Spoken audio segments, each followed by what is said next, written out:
Yeah, we're back. Booty here. Sherlocked and loaded. We're going to jump right into it. You guys know how we do. There ain't no time to waste. We just jump right into the videos. When the killer slips up during his interrogation, homie's going down. I can promise you that. Let's just jump right into it, all right? Holy damn it with a side full of French fries. What are we going to learn today? People going to go crazy? I don't know. I don't know. Let's go. Mr. Pat, I know you've been interviewed on this thing before, okay? And I've got the transcripts of those interviews and things that were said. Now I've got to redo those interviews so I can get them to close this case. This is 72-year-old Merle Mackey, who is... We're talking about a 72-year-old right now? Bro, what? This already sounds like one of those older guys who's probably just got health issues, committed a crime just to get into jail to get free health care and live life 3 meals a day. Just beautiful. Currently being interrogated by detectives at the Hernando County Sheriff's Office for the disappearance of his wife, Evelyn Laverne Mackey, in 1981. To understand how we got here and why he's being interrogated for a missing case that happened over 3 decades ago, we need to know how this... Excuse me? That's older than... That's literally older than I am. This whole thing began. Please.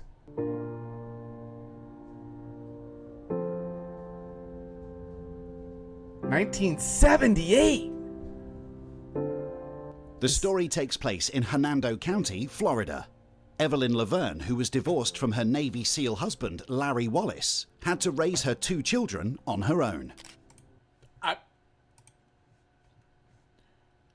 From her Navy SEAL husband, Larry Wallace.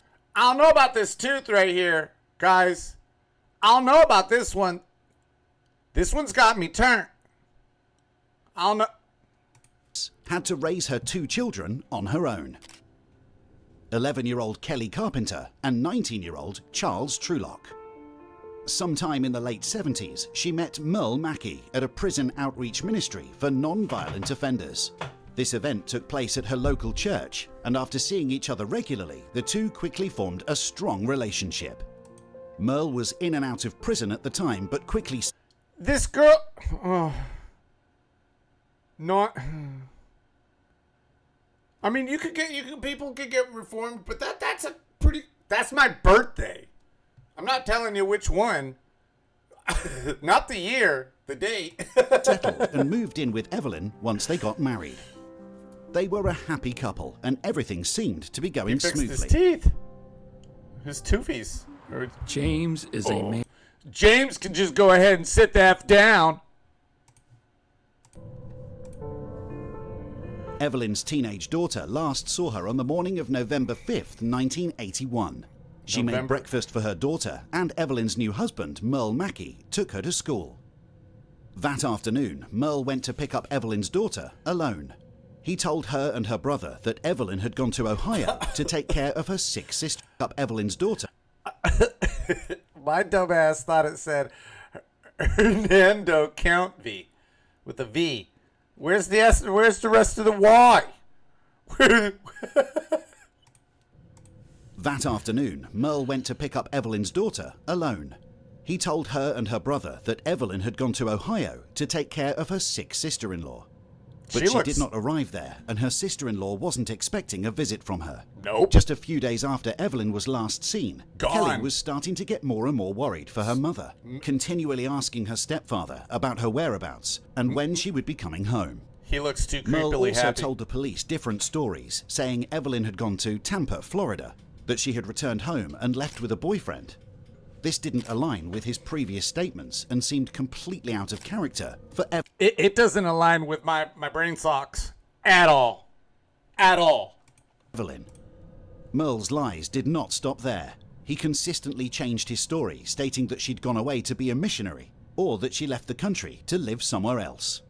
The only thing that the detectives were certain of was that Merle Mackey was a compulsive liar.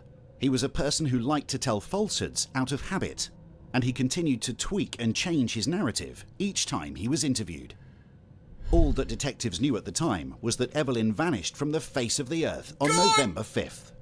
There was no record of her being anywhere. Record. Her family reported her missing in January 1982.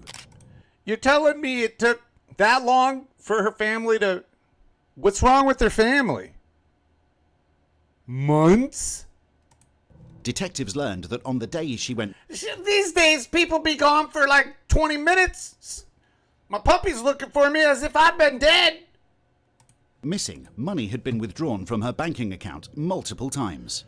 Months later, the account was completely empty. At Yup. that point, the case went cold, and it was not until Sergeant Phil Lankin attended the National Homicide Conference 30 times. They were doing pretty good back then. $53,000 in their bank for 1970. What would that be now? It's a couple $100,000 now, right? Months later, the account was completely empty. Bastard. At that point, the case went cold, and it was not until Sergeant Phil Lankin attended the National Homicide Conference 33 years later that an inquiry into Laverne's disappearance was reignited. Something's weird with this video. It's got my birthday. It's got my favorite number, 33.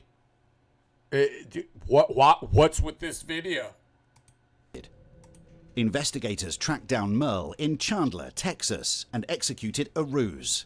They told him a plane crashed in South America and that they might have found Laverne's remains, possibly entitling him to money from the airline.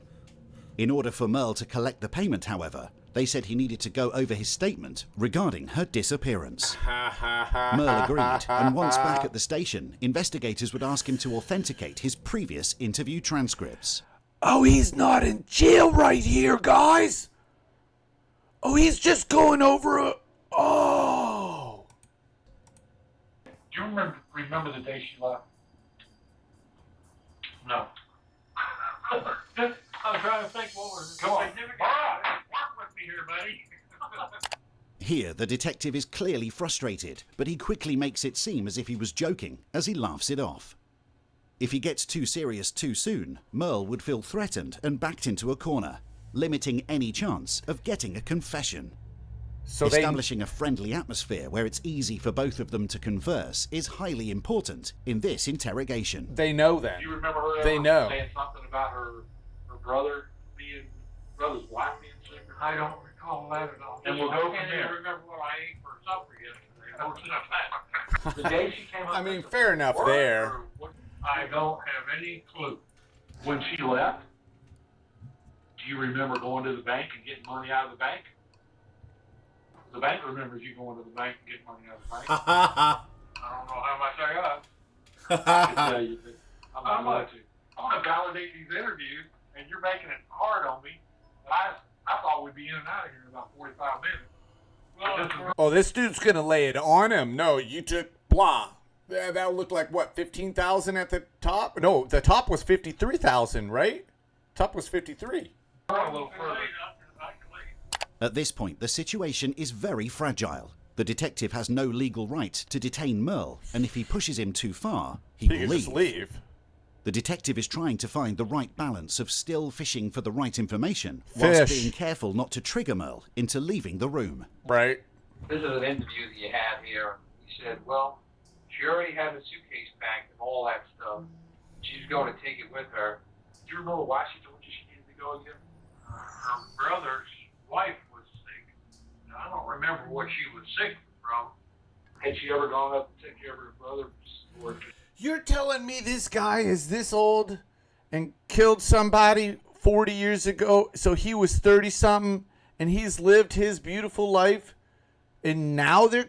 How many more people, seriously, if you're a detective if you're a detective or some sort of... or somebody who has knowledge of this type of data or analytics, how many people are out there walking around that probably statistically have done something and are just walking their life for free? I want to know. Let me know in the comments if you are a person who has that knowledge. Somebody's got to.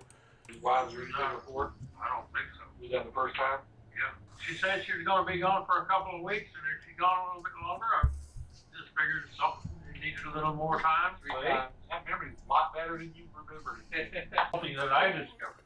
What's that? She had been going with some guy that she worked with at the driver's license office. You said, I saw her. So I asked you, okay. Said, He's I saw her about a week after that phone call, second phone call. She had a green cutlass. I wanted to go through your interviews because I wanted you to he fill made out- stories up. And back then they don't Did I have phones. Like, play a trick on you about the... so he's just like, I don't know where she's at. Okay, and I apologize. But I didn't know any other way I could get you to walk through this story. Back on November the 5th, 1981, okay, unfortunately, I think there's something you've been hiding all of this time.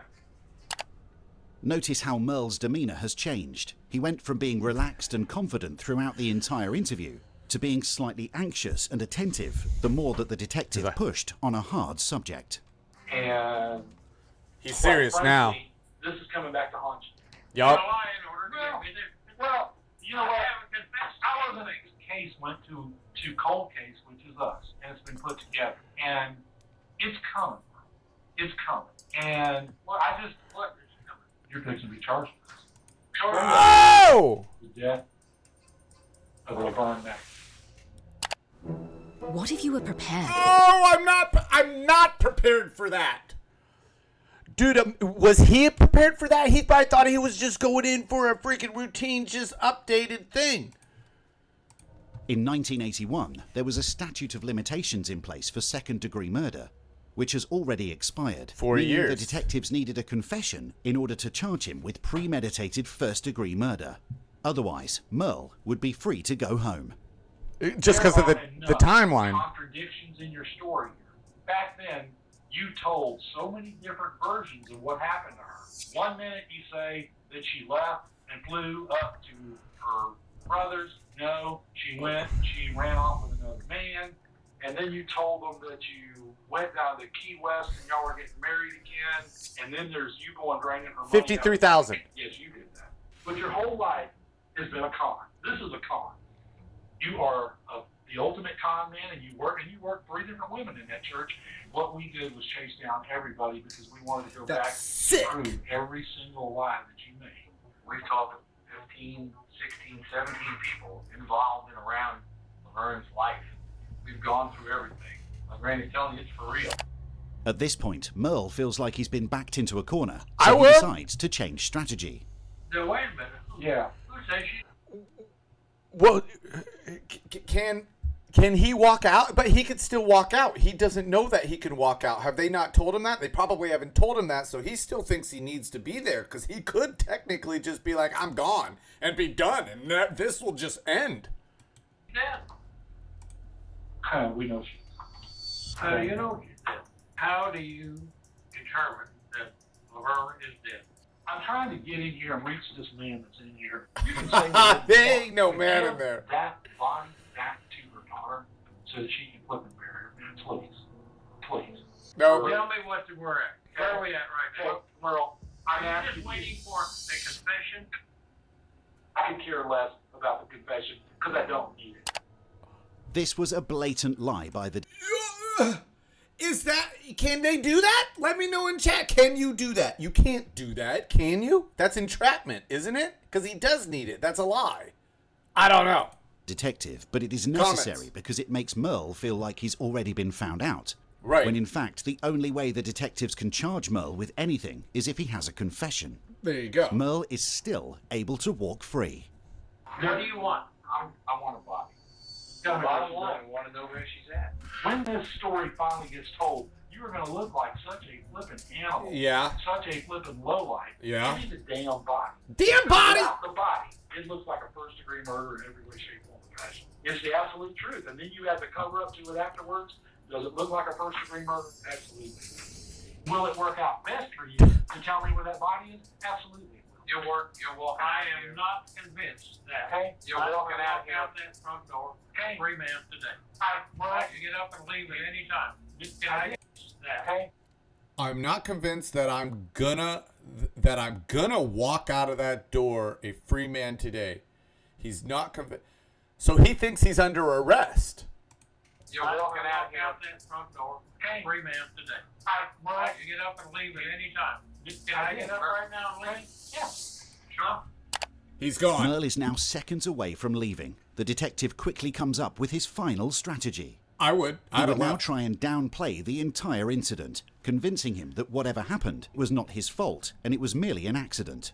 For Merle, this is a much easier thing to confess to, rather than being seen as a heartless murderer. Oh, he Although played this still wouldn't convict him of first-degree murder, it was now their only option. I can tell you this, if she injured herself by accident, or if she did something like that, and you've been worried about all of this time, and you've just been afraid, out of fear, to come forward. Well played. Can we prove there's a crime? I can only tell you, I can sit here and look at you dead on. I'm reading you. I see that you want to talk and tell us where she is. I know you know. I can tell by looking at you. Oh. Did I tell you I like to go fishing? Yes, it did. Okay. I went fishing at Inglis. She fell at the dock, hit her head, fell in the water.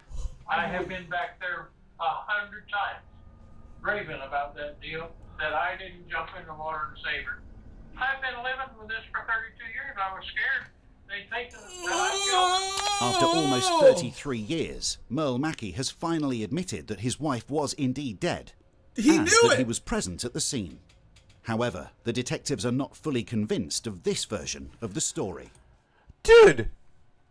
There's no way.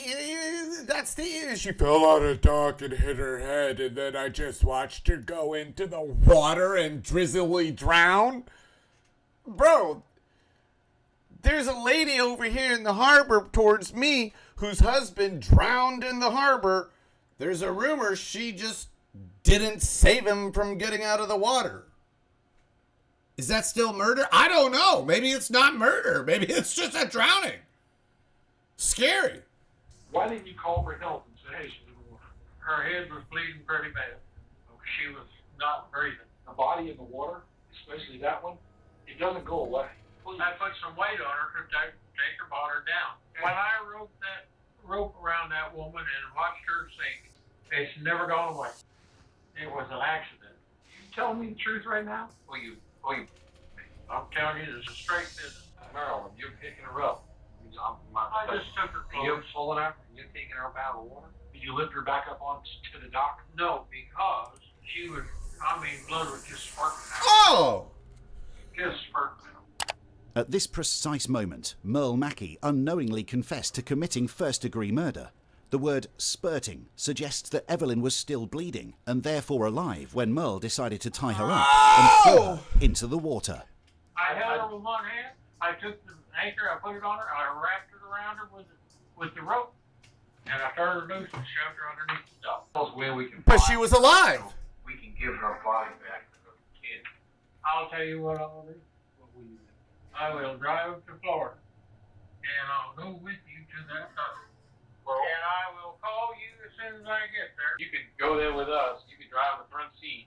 We could go there. I don't want to do that. I'm done. I'm done. You want to argue? I don't want to argue. I said I will be in Florida, and I will show you the dock. He should have just shut up. But now he's Although under... Merle had confessed to killing his wife, the case was out of the detective's jurisdiction, meaning they had no authority or arrest powers. They presented the case to Florida's 8th Judicial Circuit Assistant Attorney Brian Kramer, and a grand jury indicted Merle for first-degree murder. Wow! Detectives searched the docks where he claimed to have left Laverne's body, but they concluded there was no way her body was going to be found. No. They didn't believe that Merle was telling the truth about where he hid the body. Why is he happy? What's wrong with this individual? Merle pleaded guilty to second-degree murder and was sentenced to 10 years in prison.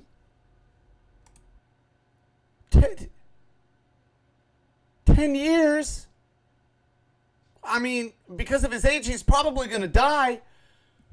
But doggone it, 10 years, that's it? For hiding a... Like, think about if he was 62. He'd be out. He's going to get out. What if he was 52? Well, I mean, 40 years earlier, he probably didn't kill anybody at 13, 12, but... My goodness, with a side full of French fries. I don't even know what's going on up in this doggone... These keep getting weirder and weirder. I'll tell you what. My name's Pooty. This has been Sherlocked and Loaded. I'm confused. I'm saddened. I hope you guys found a smile after all of this doggone damn crap. He slipped up, went and got to jail. I'm out like sauerkraut on a biscuit wheel. I'll see you in another life where we're all cats. Seriously, with a side full of french fries. Peace!